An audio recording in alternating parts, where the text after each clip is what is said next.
This channel does not promote any violent, harmful, or illegal activities. All content provided by this channel is meant for an educational purpose only. গতকাল মুখ্যমন্ত্রী এই প্রক্রিয়াকে বন্ধ করার জন্য কমিশনকে চিঠি দিয়েছে। এই যে আপনি কিভাবে দেখছেন? সেটা মুখ্যমন্ত্রীর ব্যাপার। এখানে কেন এই রাজ্যে উত্তেজনা অতি বেশি হচ্ছে।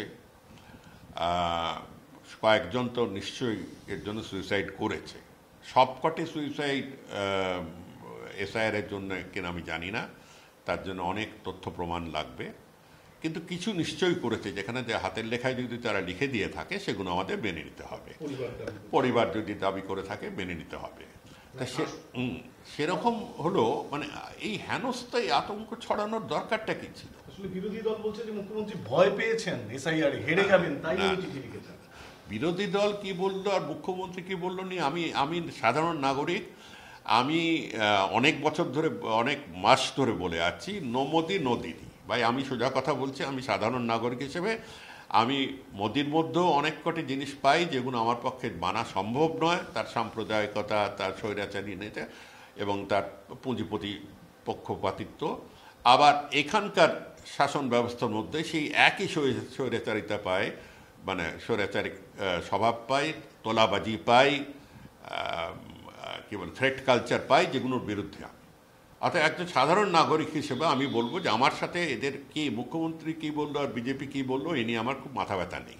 কিন্তু এই যে ভুয়ো ভোট, আপনি কি মনে করেন যে এসআইআর প্রক্রিয়ার মধ্যে দিয়ে এই যে ডেড ভোটার 14 বছর ধরে নাম রয়েছে, ডুপ্লিকেট ভোটার 2 জায়গায় নাম রয়েছে, এগুলো বাদ গেলে পরে শাসক দল চাপে পড়বে? সেটা ওদের অঙ্ক, কিন্তু এদের বাদ দেওয়া উচিত। এদের বাদ দেওয়া উচিত, কারণ আমরা সেই অঙ্ক করে দেখালাম যে 7.6 কোটি এখন যে ভোটার লিস্ট, তার এটি আমার দেখে মনে হচ্ছে, কেন 18 ঊর্ধ্বে বাংলার এখন জনসংখ্যা যা, তার মধ্যে 18 ঊর্ধ্ব যদি জনসংখ্যাটি আমরা আলাদা করে বার করে নিয়ে আসি, তবে ওই 7.89 ক্রোড়সের কাছাকাছি হবে, মানে 7.8 কোটি 9 কোটির কাছাকাছি হবে। আর 7.8 কোটি যদি ভোটার হয় 100%, এটা কখনোই হতে পারে না।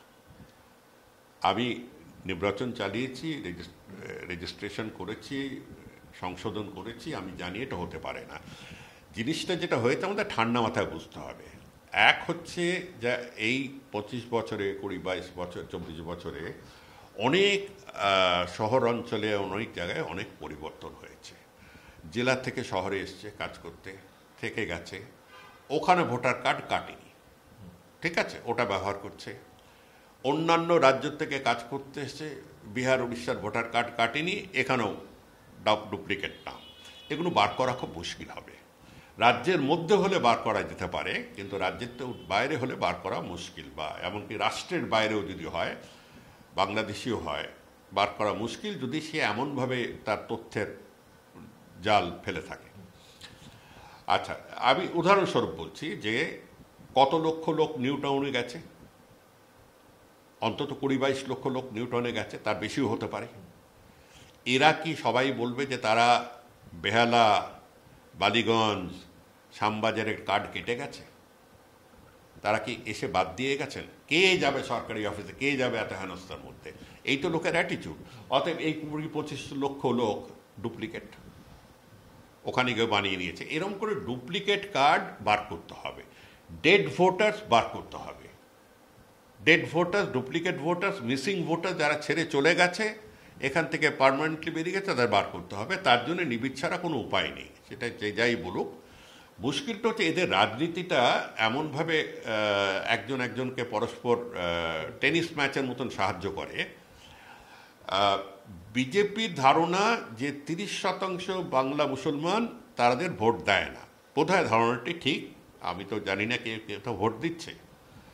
যদি ওদের ধারণা এই 30%কে যদি আমরা বলতে পারি বাংলাদেশি হ্যানা ত্যানা বলে 30-এর মধ্যে 8-10% গায়ের জোর করে কাটতে পারি, তবে সেখানে আমার লাভ হবে যে টু দ্যাট এক্সটেন্ট ওই ভোটাররা অন্য কাউকে ভোট দেবে না। আচ্ছা, এবার এই শাসক দলের যারা একটার পর একটা কেলেঙ্কারি আর জন আন্দোলনের মুখে পড়েছে, তারা একটা লাইফ লাইন পেয়ে গেল। তারা নিজেরা মনে করছেন যে তারা বাংলার সংস্কৃতির রক্ষক। কে ওদের দায়িত্বটা দিয়েছে আমি জানি না। তারা বাংলার সংস্কৃতি তারা ছাড়া আর কেউ রাখতে পারবে না, এবং তারা মুসলমানদের রক্ষক এরম একটা ভূমিকা নিয়েছে। 30%টা ওরা চাইছে ওদের দিকে টেনে নিতে। কিন্তু আমি জানি, কিছুক্ষণ রাজনীতি বুঝি, যে মুসলিম কমিউনিটির মধ্যে অনেক বিরোধ আছে। তারা মানছে যে এই সরকার তাদের অনেক বেশি রক্ষা করেছে ইত্যাদি, কিন্তু তারা মানছে, কিন্তু তারাও তো তোলাবাজির শিকার হচ্ছে, তারাও তো গুন্ডাগার্দির শিকার হচ্ছে, তারাও তো দেখছে চোখের সামনে বালি কেটে নিয়ে এমনভাবে চলছে যে ধস পড়ে যাচ্ছে আমার নদীতে। তাদেরও তো রাগ আছে। এই ভোটটি কোথায় যাবে?